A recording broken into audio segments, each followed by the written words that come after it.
Bonjour à tous, bienvenue à notre méditation quotidienne. C'est une grande joie pour moi de pouvoir partager à nouveau ces textes de la Bible avec vous. Nous formons comme une sorte de communauté, nous sommes des personnes qui avons faim et soif de connaître la vérité de Dieu, la parole de Dieu. Certains sont en cheminement et ils n'ont pas encore fait le pas de la conversion, d'autres sont convertis depuis plusieurs années. Peu importe que nous découvrions aujourd'hui sa parole ou que nous l'approfondissions et que nous avancions maintenant dans la connaissance de Dieu. Vous savez, quelqu'un a dit que la connaissance de Dieu, c'est comme une mer où ceux qui débutent restent au bord de l'eau. Et il y a une grande joie de pouvoir aller à la mer et même de se mouiller un petit peu les pieds.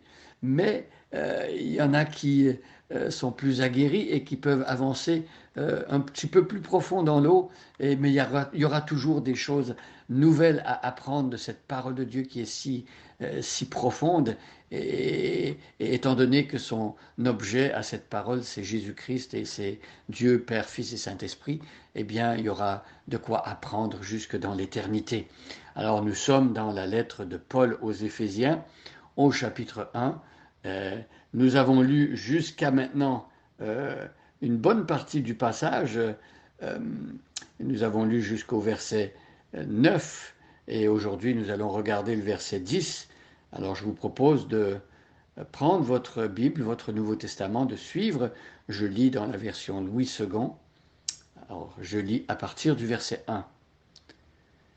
Paul, apôtre de Jésus-Christ par la volonté de Dieu, aux saints qui sont à Éphèse et aux fidèles en Jésus-Christ. Que la grâce et la paix vous soient données de la part de Dieu notre Père et du Seigneur Jésus-Christ.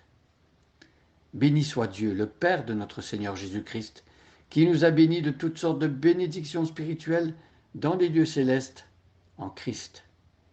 En lui, Dieu nous a élus avant la fondation du monde pour que nous soyons saints et irrépréhensibles devant lui, nous ayant prédestinés dans son amour à être ses enfants d'adoption par Jésus-Christ, selon le bon plaisir de sa volonté, à la louange de la gloire de sa grâce qu'il nous a accordée en son bien-aimé.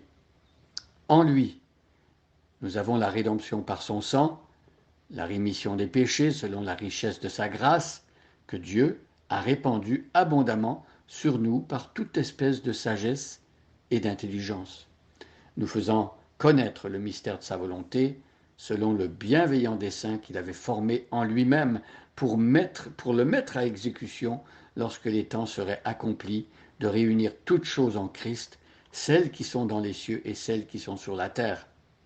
En lui, nous sommes aussi devenus héritiers, ayant été prédestinés, suivant la résolution de celui qui opère toutes choses d'après le conseil de sa volonté, afin que nous servions à la louange de sa gloire, nous qui d'avance avons espéré en Christ.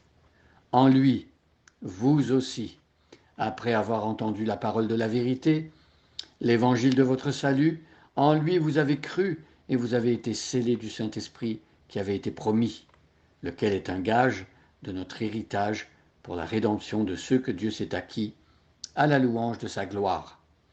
Nous arrêtons notre lecture ici et nous revenons au texte que nous avons lu hier. Nous revenons brièvement. Nous avons vu hier que Dieu a fait connaître le mystère de sa volonté. C'est une grâce que Dieu nous ait révélé sa volonté. Si Dieu n'avait pas parlé, il aurait été impossible pour nous de connaître sa volonté. Mes amis, nous pouvons connaître Dieu parce que Dieu se révèle. Il choisit de se montrer à nous. Et c'est une grâce de pouvoir le connaître ainsi. Déjà, il se montre à nous dans sa création, mais il se révèle d'une manière encore plus précise et plus glorieuse dans son propre Fils Jésus-Christ. Donc il a fait connaître le mystère de sa volonté. On parle de mystère, on l'a dit hier, parce que ces choses-là étaient inconnues et cachées encore dans l'ancienne alliance. Et jusqu'au moment où Dieu a donné à ses apôtres, et à l'apôtre Paul en particulier, de parler de ces choses-là que autrefois les croyants n'avaient pas compris ni imaginé. Donc, il a fait connaître le mystère de sa volonté et nous découvrons que sa volonté, c'est-à-dire son plan, c'est un plan bienveillant. Et ce plan, on l'a dit hier, Dieu se l'est formé en lui-même. Dieu n'a pas eu besoin de conseiller ni d'anges ni de ses créatures pour lui dire comment il fallait faire. Dieu lui-même est parfaitement sage et Dieu donc a formé ce projet en lui-même, un projet glorieux qu'il a mis à exécution et c'est ce qu'on va voir aujourd'hui. Nous faisons connaître le mystère de sa volonté selon le bienveillant dessein qu'il avait formé en lui-même pour le mettre à exécution lorsque les temps seraient accomplis.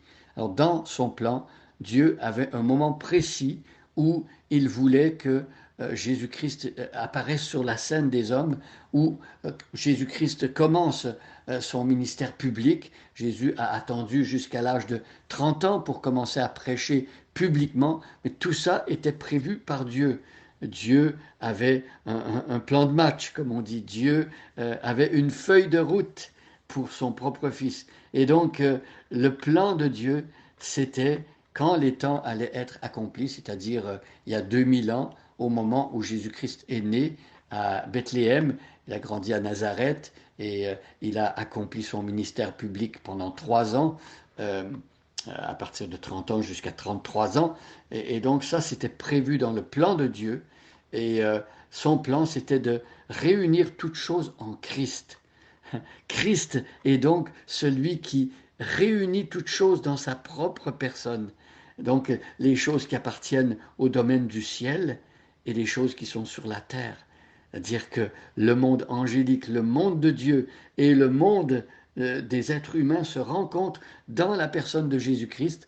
Pourquoi Jésus peut-il réunir le monde céleste et le monde terrestre? C'est parce que Jésus-Christ, dans sa personne, il est à la fois 100% Dieu et 100% homme. Jésus connaît et comprend parfaitement le point de vue de Dieu parce qu'il est, il est le Fils de Dieu incarné et donc le Fils de Dieu de toute éternité et dans le sein du Père. Et donc, il connaît aussi le point de vue terrestre parce qu'il s'est fait être humain.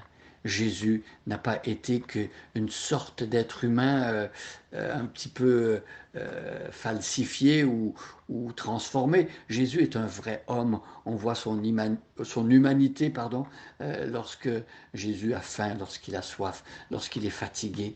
Jésus est né dans une crèche, il est né comme un être humain, il a été nourri par sa maman, il a grandi, il a dû apprendre, un vrai être humain. Donc Jésus, vrai Dieu et vrai homme, voilà pourquoi il peut réunir ce qui est dans le ciel et sur la terre. Nous rendons gloire à Dieu parce que Jésus, Fils de Dieu, s'est rapproché de nous et il nous a pris par la main et il nous a mis en contact avec Dieu. Nous le remercions aujourd'hui pour cela. Bonne journée à chacun et à chacune et soyez bénis.